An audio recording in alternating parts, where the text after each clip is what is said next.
Estás entrando en la última realidad con Chus JC.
Hace unos meses tuvimos aquí, en la última realidad, a Santi García. Con él hablamos de su último libro, Cartagena Sobrenatural, y conocimos un poquito de cómo son sus investigaciones, de cómo las lleva a cabo.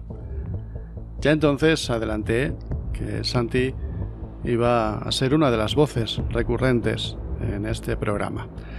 Precisamente hoy regresa para compartir con vosotros y conmigo algunas de sus últimas investigaciones. Santi apenas me ha adelantado un par de detalles acerca de los casos que nos trae. Y así lo he querido porque sé que estamos en buenas manos y porque hoy me apetece sorprenderme con vosotros. Amigos, sed todos bienvenidos a la última realidad. Comenzamos.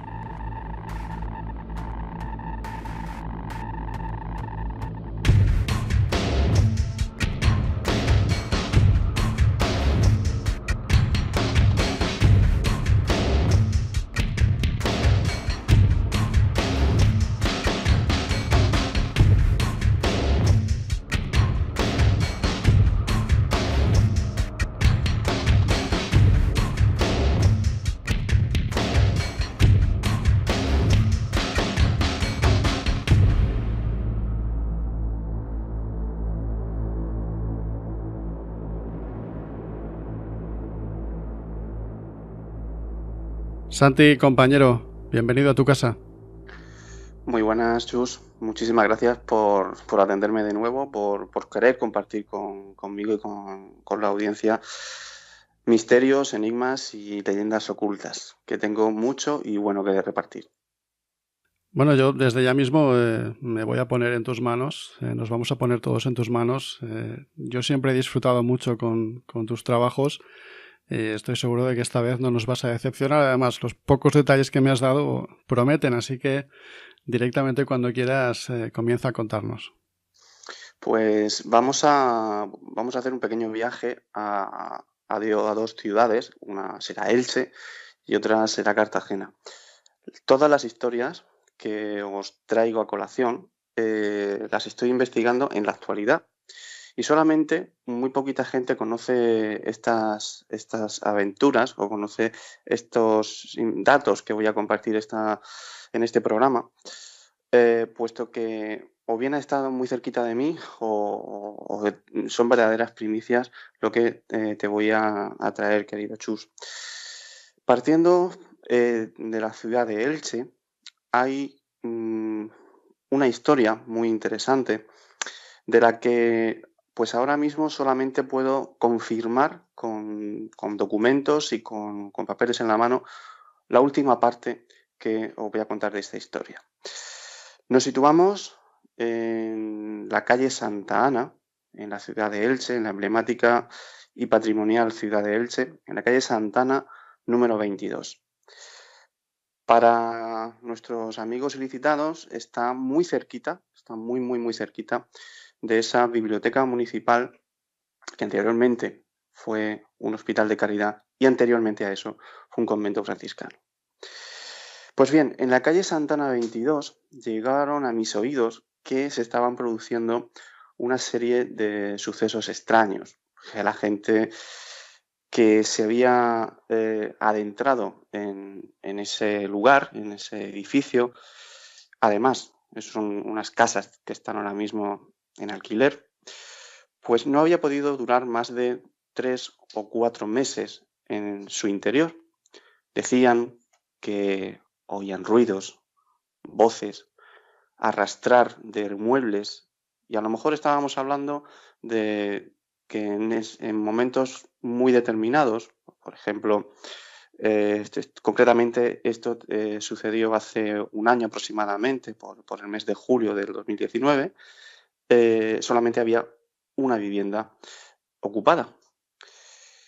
Y el inquilino, que puedo decir, se llama Álvaro, es un chaval de aproximadamente, no llegará a la treintena, comentaba que aun estando solo, oía como si alguien estuviera moviendo muebles, como si estuvieran correteando por encima de su piso. Él vivía en un segundo piso, pues en el tercero o cuarto piso.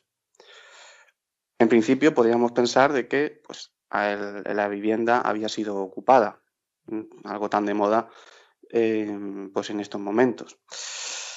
Pero no, la vivienda no estaba siendo ocupada, al menos no con personas de carne y hueso. Cogiendo el caso de Álvaro, cogiendo el testimonio de Álvaro, porque además comentaba de que tenía la sensación de sentirse observado en su propia casa, de vez en cuando también veía como si fueran sombras así, esos destellos que te giras y parece que has visto algo pasar. Tirando de ese caso de Álvaro, como te digo, querido Chus, y añadiendo varios testimonios más, el caso de Lucía, que tuvo un pisito, un primer piso alquilado en el año 2014 más o menos, y tirando de más testimonios, de los que no puedo comentar el nombre porque no tengo el permiso de estas personas, sí que se pudo sacar pues, unas características más o menos de los que estaban viviendo, y eran muy similares a las que Álvaro pues, me había comentado. Cogiendo un poquito la historia del entorno, parece ser que en torno a los años 40, 50 del siglo pasado, en donde hoy hay un edificio de 7 plantas, recuerdo en la calle Santana número 22, había una casa de aproximadamente unos 3 pisos. En su interior había una familia compuesta por un matrimonio, un hombre y una mujer, una niña de en torno a unos 15 años y 2 chavales, uno de 8 y otro de 5 años. Solamente sabemos el nombre de la mujer porque fue la única, entre comillas, que sobrevivió. Estamos hablando de Florentina Orts. El caso es que esta familia, en el interior de esa vivienda que había heredado de sus antepasados, pues realiza una sesión de espiritismo. Realiza, o entre comillas, juegan con la Ouija. La Ouija, a tenor de que mucha gente piensa que es un contacto con entes del más allá, también hay personas que consideran la Ouija como un contacto con directamente espíritus malignos, demonios o esos duendecillos que nos van a hacer una vida totalmente imposible. Pues bien, comienzan a desarrollar todo lo que es la sesión de espiritismo, la sesión de Ouija, y comienzan lo típico, a preguntar por los pues, sus antepasados, por qué le va a deparar el futuro. Y justo dicen, o al menos se cuenta, que cuando estaban a punto de contactar con la madre del esposo, la tabla se partió, quedando abierto un canal de comunicación con el otro lado. Pasan los días, pasan las semanas, pasan los meses, y en principio todo el mundo se había olvidado de esa noche en la que pues, habían visto cómo la tabla de madera se había partido. Nadie le dio mayor importancia. Hasta que de repente la madre, Florentina, empieza a desarrollar unas actitudes que hoy podrían ser consideradas como un tanto psicópatas. Se arañaba la cara, se tiraba del pelo, se golpeaba la cabeza contra cualquier pared, pegaba a los pequeños, se peleaba con el marido, llegando incluso, y salvando las distancias, llegando incluso a pensar que incluso podían estar incluso siendo endemoniada, entre comillas. Vamos, estaba volviendo un poco loca en ese aspecto.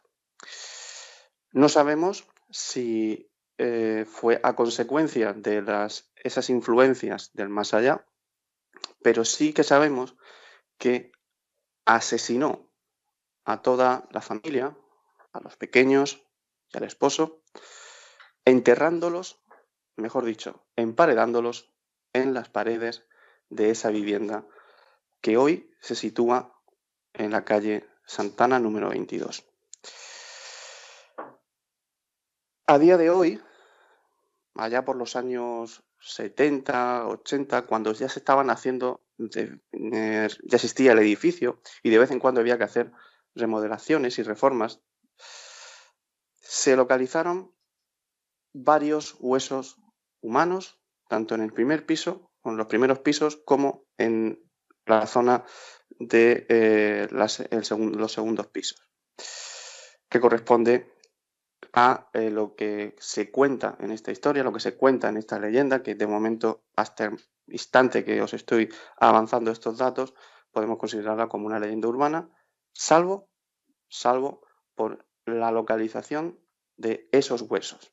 Esos huesos tuvieron un proceso de excavación y esa excavación, esa memoria, sí que la puedo constatar. He visto los dibujos y efectivamente sí que eran huesos humanos. A partir del momento en el que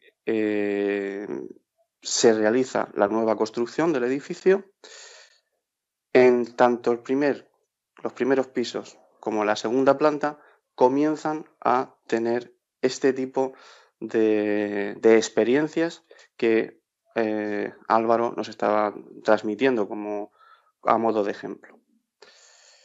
Y bueno, sobre esta historia es los primeros datos que os puedo traer al programa, querido Chus. Has dicho que hicieron una sesión de Ouija simplemente por entretenimiento, o había algún motivo, o simplemente querían pasar el rato, o eso no se sabe. Parece ser que querían preguntar la causa de la muerte de la madre del esposo. Por lo visto, sí que sabían que había sido por una enfermedad, pero no sabían si esa mujer estaba bien, si no estaba bien. En el otro lado me refiero. Querían comprobar que estaba en paz. Has hablado de que esta mujer se llamaba Florentina Orts, creo. Sí. ¿Se tiene constancia de que esta mujer existió realmente o que fue encarcelada o se sabe algo de esto? Estoy documentando sobre el tema. Ahora mismo estoy buscando y cerciorando que todos los datos que te he comentado, todos los datos, nombres, lugares, etcétera, se correspondan con la historia, con la leyenda que he localizado. Vamos. Lo que sí podemos corroborar son, digamos, las experiencias que la gente está teniendo en ese entorno y los huesos que aparecieron pues en una excavación de urgencia en el año 83 y posteriormente en el año 92, si no recuerdo mal, te estoy hablando de memoria, también en una remodelación del primer piso. Es decir, que es una investigación abierta y que quedan pues esos detalles por cubrir, pero bueno, tener los huesos imagino que ya es mucho. No es normal encontrar huesos en una casa, imagino, ¿no? Y menos en las paredes. No es normal, pero tampoco es extraño. O sea, a ver, eso no quiere decir que si empezamos a repicar las paredes de nuestras viviendas vamos a encontrar huesos, ni muchísimo menos. Pero si esa vivienda, Esperemos que no. esperemos, cuanto menos esperemos que no. Pero sí es cierto que si esa vivienda tiene, o ese entorno ha tenido varias fases en la construcción y nos podemos retrotraer a 100, 120 años, en ocasiones, en función del tipo de muerte que haya sido, una enfermedad, un hijo bastardo, cosas así, sí que es normal que se puedan enterrar incluso en las paredes. No es extraño, vamos. Fíjate que es un caso que a mí me iba veniendo a la cabeza pues, casos tan típicos como Vallecas, por ejemplo, con el comportamiento de la mujer, Ujú. o como Amityville, ¿no? Es que, no sé, es como una mezcla terrible, ¿no? De si esa historia realmente fue tal y como se cuenta. Imagino, pues bueno, que poco a poco iremos conociendo un poquito más, ¿no? Pero realmente es espeluznante. Si realmente fue así, o si se pareció mucho a eso, es espeluznante.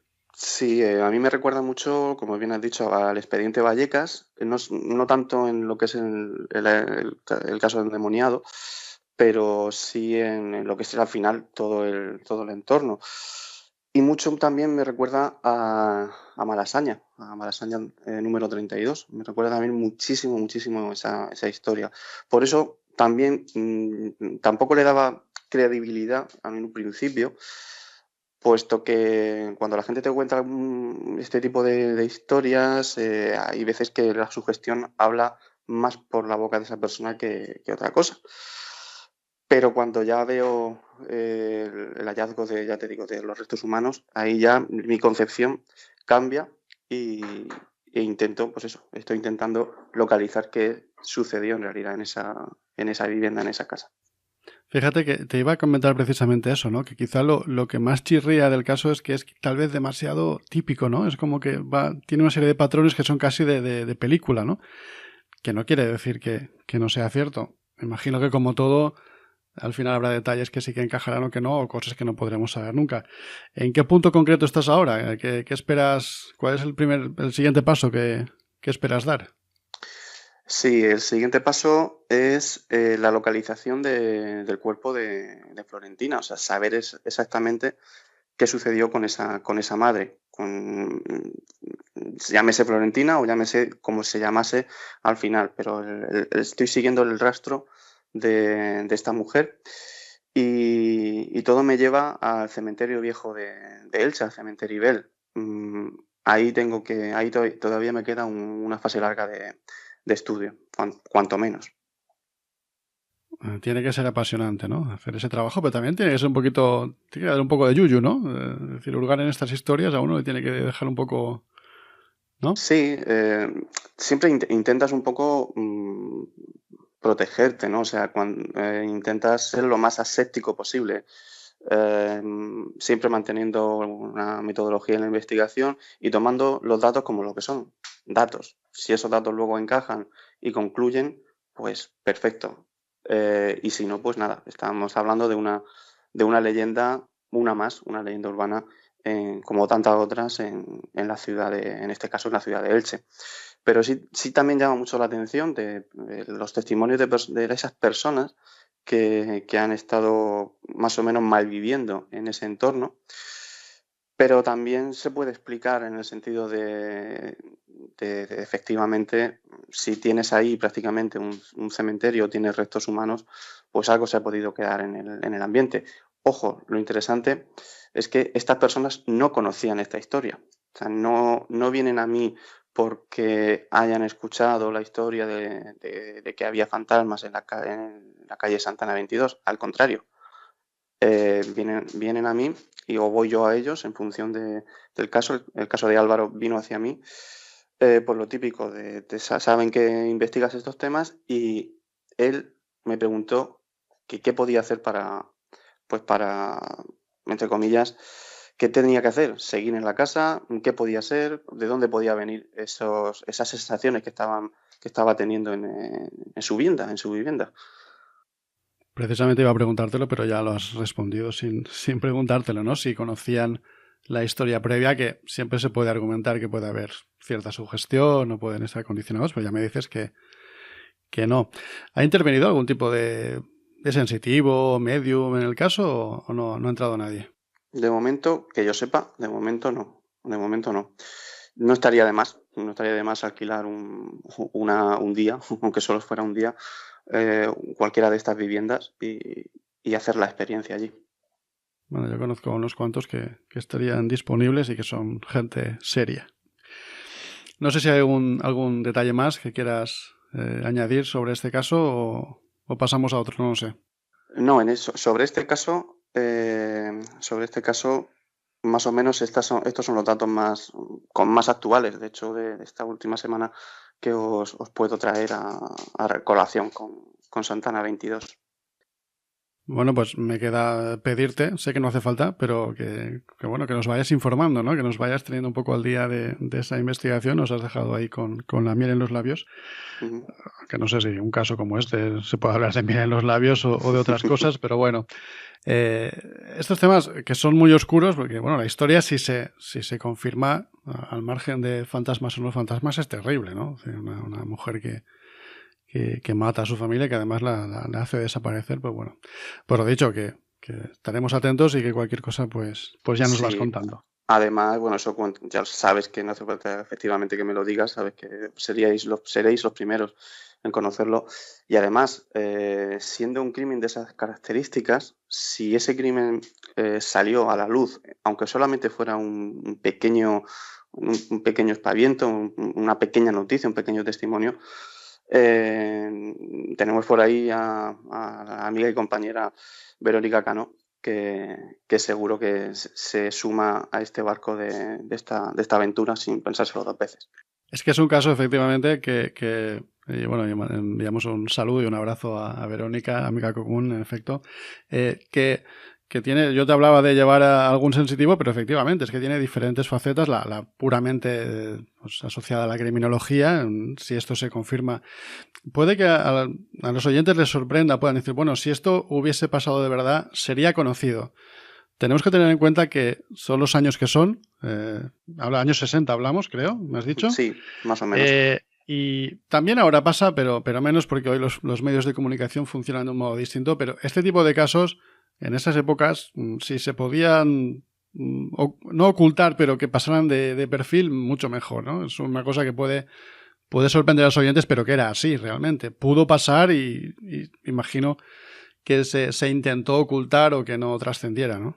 Sí, claro.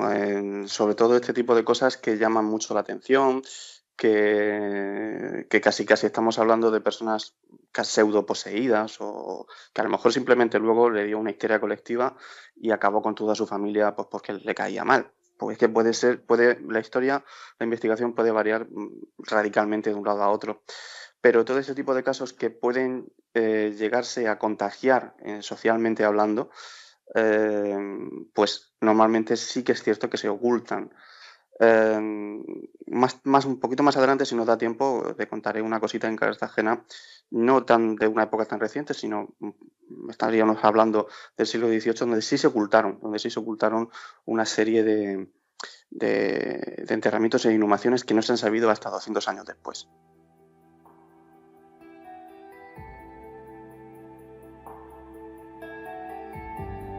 Estás escuchando La Última Realidad, un espacio de Al Final de la Escalera. Puedes seguirnos en nuestra web finalescalera.com, en Facebook, Twitter, YouTube, iVoox y la reddelmisterio.com.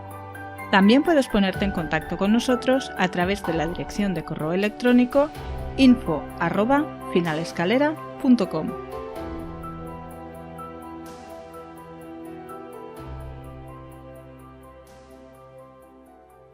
Si te parece, aparcamos de momento este caso en espera de esas investigaciones que estás desarrollando y vamos con el siguiente.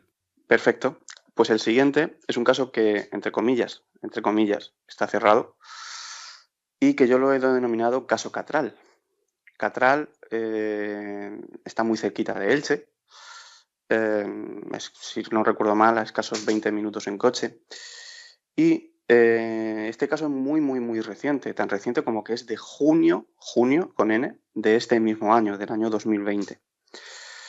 En esa ciudad hay un matrimonio que se llaman Ruth y Héctor, en donde pues han sufrido una serie también de experiencias en su vivienda, muy, en principio, sin mayor importancia, pero conforme iban pasando los días, y sobre todo conforme este año ha ido desarrollándose, cada vez la situación llegaba a unos puntos prácticamente insostenibles o incluso de autodestrucción.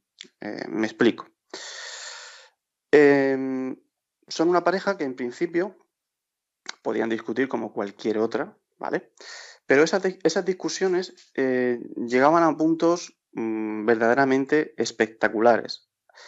Por supuesto, no estamos hablando de ningún caso de daños físicos ni nada por el asunto, vamos, ni por asomo se refiere a eso, pero sí que había gritos, había desencuentros, y esos desencuentros cada vez eran, insisto, más importantes. Más importantes a la hora del desencuentro, pero más absurdos a la hora del inicio de la discusión.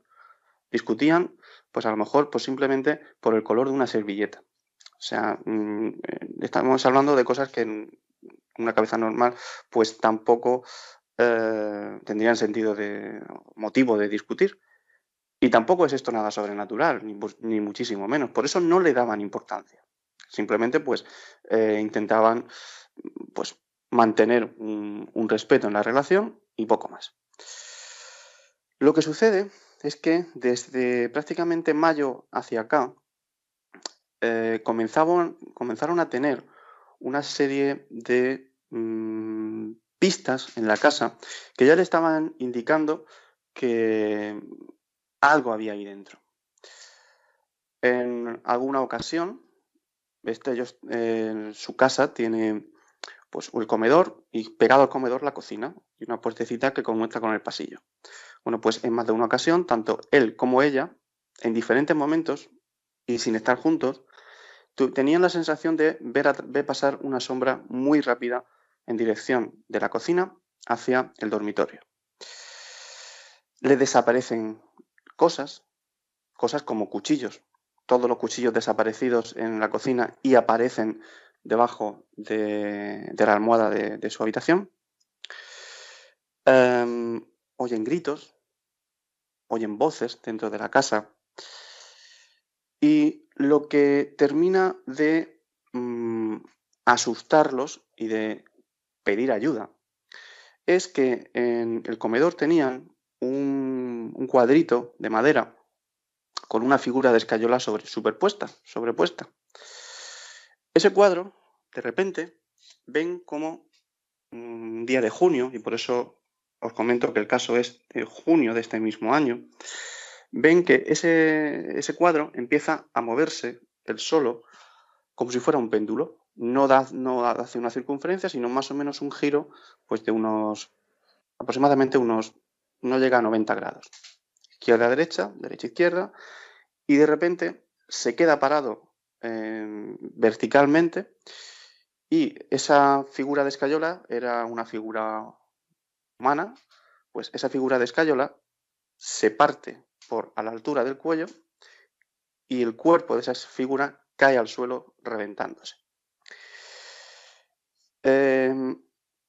Si no es porque obviamente ven ese movimiento pendular, pues cualquiera de ellos hubiera pensado que al otro se le ha caído.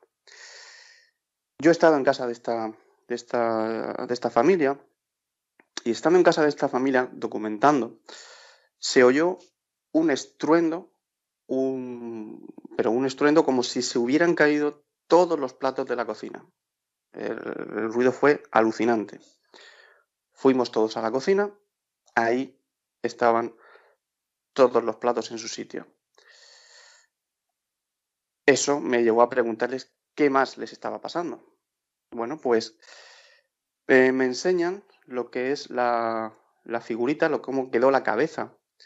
Y es muy interesante, y ahí me vino muy bien ser arqueólogo, porque puedo distinguir cuando una fractura se hace aposta, cuando una fractura está hecha con algún instrumento. Y sí me di cuenta que en la cabeza la fractura por donde se había partido está totalmente lisa, como si lo hubieran hecho con un láser. No está hecha, y eso sí lo puedo certificar, no está hecha ni con un cuchillo, ni con una chita, ni con unas tenazas. No hay un instrumento que corte la escayola con esa precisión y con esa limpieza, sobre todo con esa limpieza. Hacer la prueba, coger un trocito, una figurita de escayola pequeñita, intentar partirla. Veréis cómo salen esquirlas, veréis cómo la fractura es sucia, como se suele decir. Pues bien, viendo eso, ahí sí yo sí me sorprendo bastante. Les pregunto qué cosas estaban pasando además de esta. Y me comentan que justo cuando en el lugar donde se había caído el resto del cuerpo de esa escayola, se les formó una R. Tampoco le di mayor importancia.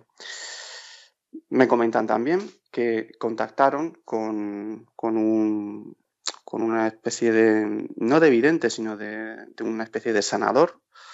Limpiaron la casa con sal, ahumaron o purificaron la casa con incienso. Y esta persona les comenta que esa R muy posiblemente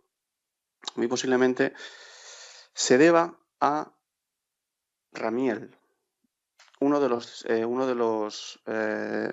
demonios más importantes, más potentes del infierno.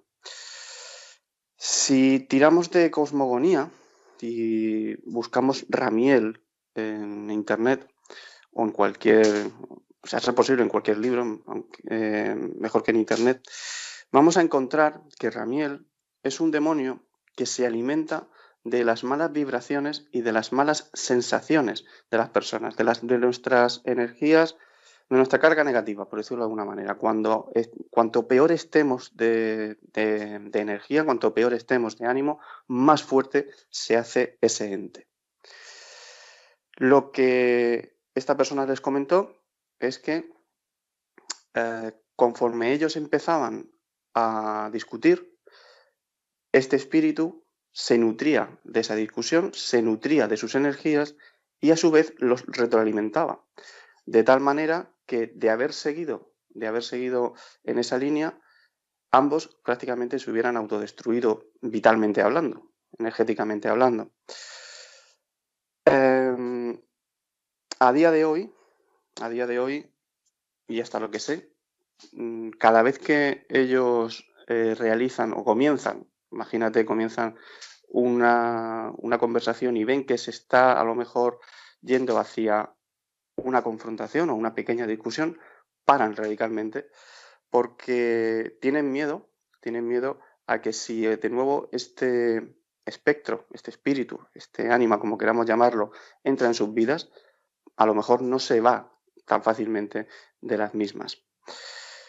Lo más interesante no es que, o al menos de su testimonio, es que no está en la casa, va con ellos. O sea, es una especie de energía, en palabras de este sanador, que va donde ellos vayan. O sea, no está arraigado a unas paredes, no está arraigado a una especie de vórtice que haya en la vivienda, no, está con ellos, está justo forma parte de sus energías. Y es un caso que me llamó muchísimo la atención, es un caso que bueno, le sigo la pista por si hay alguna novedad al respecto y del que sí que os puedo garantizar lo que os he comentado de la fractura de esa pieza y ese estruendo que me pusieron los pelos de gallina. Y mira que para mí que me pase eso es complicado, estando entrevistando a esta pareja en su misma casa. Me dejas un poco descolocado por varias cosas. Yo en un principio, cuando estabas comentando pues este mal rollo en la pareja, ¿no? que efectivamente puede ser algo normal, pero que ellos comenzaban a notar que era, o yo lo he entendido así, como que tontamente discutían y tampoco sabían por qué estaban en ese estado de tensión, ¿no? Era algo... Claro, yo he pensado, la casa. A veces conocemos casos de este tipo que de repente una pareja una familia se pone a vivir en una casa y notan que empieza como a generarse un mal humor, un mal ambiente. En este caso me dices que por lo menos este sanador ha dicho que no, que es algo de ellos y que no es de la casa. Eso es lo primero que me choca un poco. Y luego no me queda claro, y supongo que tampoco queda claro para ellos o para ti. Yo en un primer momento digo, bueno, algo está influyéndoles para que ellos comiencen a estar de mal humor o que discutan más de lo normal en una pareja o por tonterías. Pero en cambio me dices que no, que son las discusiones las que atraen a este demonio, me parece que aquello del huevo y la gallina no está muy claro aquí, ¿no? Que parece que son ellos los que lo atraen, pero luego él los alimenta, ¿no? Me comentabas esto. Sí, parece ser que esa generación de ese mal rollo es lo que atrae a este tipo de energías. Y esas energías, una vez que están ahí, lo que hacen es retroalimentar ese mal rollo. Es una cosa un poco extraña y que por eso mismo ellos están, no con miedo, pero sí con respeto. O sea, no quieren que les vuelva a pasar este tipo de experiencias, porque además es una situación totalmente insostenible, independientemente pues de todo lo que le ha podido pasar en el interior de la vivienda, claro. Insisto en el interrogante que a mí me queda, es ¿por qué comienza el mal rollo entonces? ¿Es algo casual? ¿No se sabe por qué y con eso atraen a este ser? O tal vez, claro, es que a mí me queda un poco esa duda, ¿no? Es decir, ¿por qué empiezan a tener ese mal rollo si es el mal rollo el que ha atraído al... ¿no? Supongo que eso queda un poco por contestar. Claro, queda un poquito así en el aire porque no es que no tiene una explicación. Al menos ahora mismo no tiene ningún tipo de explicación, bueno, lógica no la tendría, pero plausible, para al menos, que se pudiera llegar a comprender. ¿Ellos están bien ahora? ¿Están mejor? Sí, ellos ahora mismo, hasta lo que sé, insisto, sí están bien, no han vuelto a tener este tipo de historias, pero ya te digo, siempre con mucho respeto hacia volver a arrancar, hacia volver a iniciar algo que vuelva a atraer a ese ser, a esa entidad. Bueno, pues si discutir es una mala idea siempre, o discutir de forma negativa, es decir, una cosa es discutir tranquilamente y otra cosa es pelearse para que nos entendamos, pues oye, con más motivos vamos a estar tranquilos, ¿no? Porque si nos ponemos a discutir y nos ponemos de mal rollo y vienen estas cosas, pues vamos a aconsejarnos tomarnos las cosas de otra forma, ¿no? Cierto. Es muy curioso, podemos tirar a lo largo de la historia, sí que podemos localizar ciertas veces, pues que, por ejemplo, cuando un grupo de personas empiezan a pasarle cosas malas, esas cosas se van potenciando.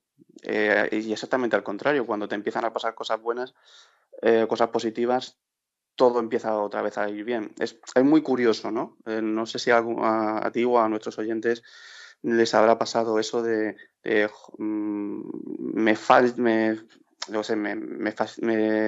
me cae un negocio y a continuación ese negocio, pues a los pocos días me entero de, yo qué sé, pues que me han estafado 30 euros en la cuenta y al día siguiente, no sé si me entiendes, un compendio de malas suertes, ¿no? O todo lo contrario, un compendio de cosas positivas que parece ser que incluso hay varias teorías que hablan que nosotros mismos sí que podemos estar atrayéndolas. De hecho, es un tema muy interesante. De hecho, me pones ahí en la pista, podríamos dedicar un programa a ello, porque efectivamente yo creo que todos, absolutamente todos, hemos tenido esas rachas buenas y esas rachas malas, ¿no? Sucede mucho, a veces nos lo tomamos a broma con los electrodomésticos, ¿no? Es decir, sí. Se me rompe la lavadora, se me rompe la nevera, se me taladra la tubería, y esto te lo cuenta todo el mundo, que parece que es verdad que hay veces que todo como que se desencadena. Obviamente está la explicación racional de, bueno, pues vives en una casa que tiene 20 años y las cosas empiezan a romperse. Pero es verdad que también sucede al revés. Es decir, cuando parece que las cosas empiezan a rodar, todo empieza a rodar, ¿no? Es un tema que me parece interesantísimo y si te parece un día le dedicamos un programa a ello. Cuando quieras, cuando quieras. No es por hacer spoiler, porque me imagino que todo el mundo ya lo habrá leído, pero es algo muy parecido a la historia del secreto, de ese piensa en positivo y atraerás lo positivo, ¿no? Pero sí es muy curioso cómo además es como tú dices, eso nos ha pasado a todos, efectivamente se concatenan una serie de historias, tanto buenas como malas. Muy curioso y muy interesante. No, yo creo que la actitud positiva, el pensar en positivo, incluso cuando las cosas vienen mal dadas, darles la vuelta, decir, bueno, venga, esto va a pasar, voy a salir adelante. Yo creo que cada vez está más demostrado, aunque no se pueda demostrar científicamente a día de hoy, pero cada vez, para mí es más evidente que las cosas funcionan así. No sabemos exactamente cómo son los entresijos de esa historia, pero bueno, yo creo que, ya te digo, un día dedicamos un programa a ello porque, bueno, hay tema de sobra. Bueno, lo mismo te digo, si hay alguna novedad, me alegro de que esta pareja, pues bueno, que esté un poquito más tranquila, como todo aquel que vive en pareja o tal, pues bueno, estas cosas también cuando se superan unen más, ¿no? Imagino que pues lo han peleado juntos y eso también es la parte positiva, ¿no? Pero para que veas, ¿no, Chus? Que el misterio, ese gran misterio, ¿no? A lo mejor lo tenemos a la otra puerta de la esquina, a la otra puerta de nuestra casa, o muy cerquita nuestra, y a lo mejor pues no nos damos cuenta o no lo conocemos. Son casos que de verdad los tenemos al lado. Yo, ya que dices eso, aprovecho para invitar a nuestros oyentes a que si conocen algún caso de este tipo, tanto si es personal como si es de alguien cercano, pues tienen a un magnífico investigador como es Santi García, que, a ver, está claro que respuestas no podemos dar. Yo creo que ir de no sé, de solucionadores, y yo sé que en nuestro caso es una tontería, no. Porque para esto yo creo que no hay ninguna... Respetando que pueda haber personas que hagan determinados tipos de ceremonias. A mí me consta que en algunos casos funcionan, aunque yo dudo del motivo por el que funciona, pero bueno, eso sería también para otro programa, ¿no? Pero bueno, sí, invitar a los oyentes, pues bueno, que si tienen estas historias, sobre todo porque tú tienes esa capacidad y como bien has dicho, en tu condición de arqueólogo, con esa paciencia, con ese método, pues tienes una capacidad que probablemente otros no tenemos, o al menos no a ese nivel. Y bueno, pues que si les interesa, puede ser interesante, bueno, ponerse en contacto con nosotros, contigo y hacer esas investigaciones. Sí, piensa que esta pareja, por ejemplo, se pone en contacto conmigo no por digamos, lo que había pasado, sino por el dato del nombre del demonio. Porque le dijeron Dan Ramiel, pero querían constatar de verdad quién era eso que le habían dicho que tenían en casa. Claro, al contactar conmigo por eso es porque me entero de la noticia, de la historia, y por supuesto les informo de quién era Ramiel, tanto en la antigüedad como a lo largo de la historia. Es realmente curioso como una historia que cualquiera podría pensar, esto son cosas, bueno, son tradiciones, cosas del pasado, y de repente, siglo XXI, ya avanzadito, y se nos aparece Ramiel. Lo digo un poco en ese tono de broma, pero con todo el respeto, sobre todo a esta pareja, ¿no? Que imagino que lo ha pasado mal. Pues nada, quedamos a la espera también de nuevas noticias, que en este caso ojalá no las haya, ¿no? Es decir, sí, ojalá no las haya, efectivamente. Que se queden ya tranquilos y que vivan lo más felices posible. Bueno, como nos queda todavía un ratito, si quieres, me comentabas que tenías un tema del pasado que querías contarnos, ¿no? Antes. Sí, es una historia, además, que me pasó, llegó a mis oídos en la noche de Halloween del año 2019. Y es que cuando pues termino de trabajar de estas rutas que se hacen, que hago nocturnas, unas personas, varias personas de hecho del grupo, tanto del primero como del segundo, me preguntaron si es que no iba a comentar nada de San Diego. San Diego es una parroquia que hay en Cartagena que formó parte de un antiguo convento en el siglo XVIII. Actualmente solamente queda lo que es la parte de la parroquia, de la iglesia. Me sorprendió que me dijeran eso porque hasta entonces yo no tenía constancia más allá de alguna leyenda ambientada en el siglo XVII, de algún clérigo, pero vamos, una cosita muy, muy, muy sencilla. No tenía constancia de que estuviera sucediendo algo ahí. Y me hablan de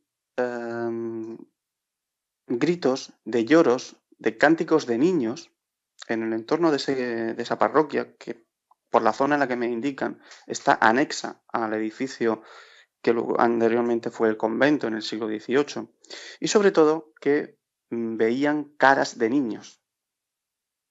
Yo me quedé un poquito así patidifuso, como que caras de niños. A ver, explícame un poco más. Parece ser que en las paredes de esa iglesia se generan una serie de manchas y en esas manchas se ven caras de niños. Bueno, vamos a poner esto en cuarentena y empiezo a investigar. Yo he estado en la parroquia, yo he estado en esas paredes, yo he estado en ese entorno en donde se conecta con el antiguo convento y te puedo asegurar, Chus, que ahí no hay caras, absolutamente ninguna. Sí es cierto de que las típicas manchas de humedad y podemos estar hablando de una simple pareidolia. Nuestra mente nos ha jugado una mala pasada, que además, como es una especie de historia que la gente se va contando una tras otra, pues ya tenemos la sugestión y tenemos el misterio en la calle. Pues bien, ¿cuál fue mi sorpresa cuando efectivamente sí que he podido constatar que en ese convento había niños emparedados desde el mismo siglo XVIII, siglo XIX, y en unas obras de remodelación, cuando ese convento ya no existe y pasa a formar parte de lo que hoy es la Universidad Politécnica de la ciudad, pues justo en esas obras, ¡pum!, sale la sorpresa de esos pequeños, al menos estamos hablando de tres o cuatro chavales emparedados. Por supuesto, no actuales, sino obviamente nos tenemos que remontar a eso, al siglo XVIII. Fue una absoluta sorpresa y aunque también es una historia que estoy investigando actualmente, con la constatación de que efectivamente ahí había niños emparedados, se ha podido explicar por el hecho de que al ser un convento, incluso posteriormente en el 19 llegó a ser Casa de Misericordia, pues allí iban chavales que no se le podían pues dar un cobijo o simplemente hijos bastardos. Pero el tema no va por ahí, el tema va por otros derroteros. La pregunta que yo me hago es, vale, tenemos este convento, tenemos este hallazgo, tenemos estos testimonios que nos hablan de esos gritos de niños y de esas caras, ya te digo que lo de las caras aún yo no lo he visto. Pero, ¿por qué emparedan a los chavales? ¿Por qué no los entierran en cualquiera de los cementerios que en esos momentos había en el interior de la ciudad? Y la respuesta no tengo una, tengo 4. A ver a cada cual más nos gusta. La primera, contactados con varios arquitectos, varios ingenieros, pues por ejemplo, entre ellos, pues por ejemplo, Ignacio Chacón o Cánovas, me comentan que en ocasiones se usaba el cuerpo humano, obviamente una vez que haya fallecido, y se usaba el cuerpo humano para aglutinar las paredes, o sea, a modo de mampostería, a modo de material de construcción. Yo esta hipótesis la tengo en nevera, ¿vale? No quiero pensar que eso fuera así, pero tampoco puedo decir que no tengo certeza ni para afirmar una cosa ni para desmentirla. La segunda hipótesis habla de que como a lo mejor eran niños pequeños, muy posiblemente se emparedaran en el entorno de ese convento para que estuvieran próximos a la divinidad, muchísimo más próximos a la divinidad que cualquier otra persona. ¿Qué mejor manera de acercarte a lo sagrado que formar parte de un lugar santo, un lugar sacro como es un convento? La tercera hipótesis radica en el hecho de la creencia de que esas almas de esos niños todavía, si las dejabas emparedadas, permanecían en esos pequeños. Y como eran almas puras, podían generar una barrera protectora para que todas las energías negativas que vinieran del exterior se quedaran en el exterior y no entraran en el interior. Esta concepción sí que la vemos replicada, esta idea la podemos ver perfectamente en algunos cementerios.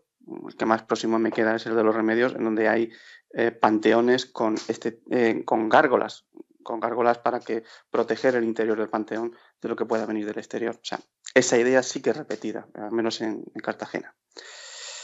Y una cuarta hipótesis, y esa hipótesis la tenemos documentada en el monasterio de San Ginés de la Jara, que está muy cerquita de la ciudad.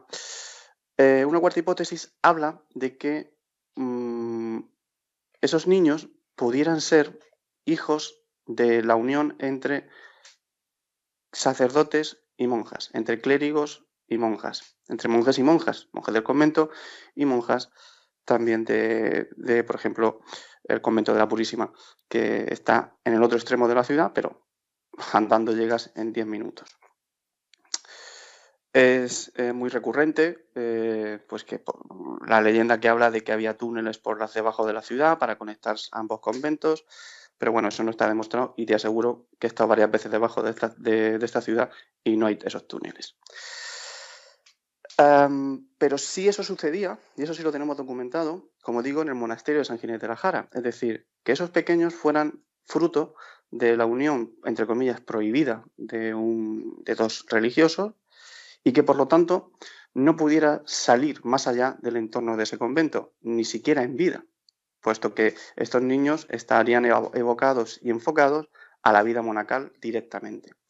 Y cuando muriesen, es lógico, entre comillas, pensar que en vez de darle una sepultura cristiana, donde habría que poner el nombre, donde por el nombre se podría sacar la estirpe y por supuesto de quién era hijo, dejarlos emparedados y ocultar para siempre su secreto. Y ese secreto pues, ha sido descubierto hace poquito tiempo, en este año.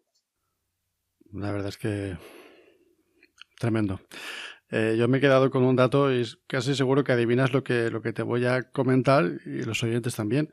Santi, ¿se han usado niños como material de construcción? Te repito lo mismo que te he dicho antes. Espero que no.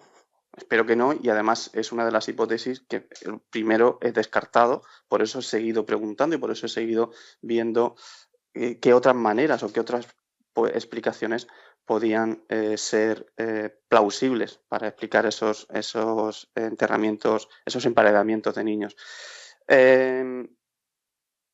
Si los niños han sido, o cuerpos humanos han sido usados como material de construcción, en Cartagena, que yo sepa, no. Pero en otros lugares, por ejemplo, en la Borgoña francesa, o por ejemplo en ciudades de Italia, como puede ser Sperlonga, Terracina, la propia Nápoles, sí que responde este tipo de construcción, este tipo de elementos a que posiblemente, y siempre dejando un tanto por ciento de esa posibilidad al error, posiblemente fueran usados como aglutinante, como material constructivo. Insisto que, según algunos arquitectos, sí que vamos, el cuerpo humano sí que actúa muy, muy bien, entre comillas. Insisto, entre comillas.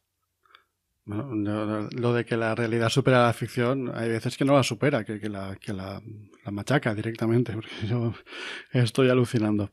Lo que sí que parece, una vez más, y lo hemos comentado en tantas ocasiones, es que esa historia quiere ser contada, ¿no? Que de esas hipótesis, si es alguna de ellas, esa fenomenología puede o parece estar asociada a que esa historia se conozca, ¿no? Sí, cierto. Y si nadie le hace caso, las puertas las tumban. O sea, hacen lo posible para que su historia sea conocida. Pues magnífico colofón. Santi, estás haciendo un trabajo, somos amigos y puede parecer peloteo barato, pero creo que estás haciendo un trabajo sinceramente maravilloso. Conocer estas historias, yo cada vez que te escucho pienso cuántas historias, la inmensa mayoría, están ahí escondidas en pequeños detalles que menospreciamos a diario y que están ahí esperando su oportunidad. Por eso pues te felicito y te agradezco ese trabajo y sobre todo que lo compartas con nosotros, porque es un auténtico lujazo, ¿no? Yo he disfrutado mucho, a pesar de que son historias sobre todo la del presente, ¿no? La del presente es la que me alegro de que es la que mejor acaba y la que parece que esperemos que no tenga más consecuencias. Pero a pesar de ser historias oscuras, son historias con las que aprendemos y desde luego, como digo, me queda esa sensación de cuantísimo nos queda por descubrir. Santi, un placer y deseando ya que regreses con más historias de estas, parecidas, diferentes, lo que tú quieras, porque es maravilloso. Muchísimas gracias a ti, te agradezco esas palabras, pero vamos, que yo no hago nada. O sea, a mí las historias me vienen a mí, yo lo único que hago es ponerlas en su sitio. No hago absolutamente nada, de verdad. No es cosa poca, no es cosa poca. Bueno, Santi, pues lo dicho, muchas gracias. Sabes que es tu casa y que estamos encantados, los oyentes y yo, de poder conocer estas historias de tu voz. Hasta la próxima. Hasta dentro de muy poquito. Bueno, amigos, pues como os digo, en casos como este espero que hayáis disfrutado, aunque sea una parte muy pequeña de lo que he disfrutado yo, conociendo estas historias, ¿no? Y sobre todo aprendiendo, que es al final el objetivo. Muchas gracias por habernos acompañado una vez más. Nos escuchamos muy pronto aquí, en La Última Realidad.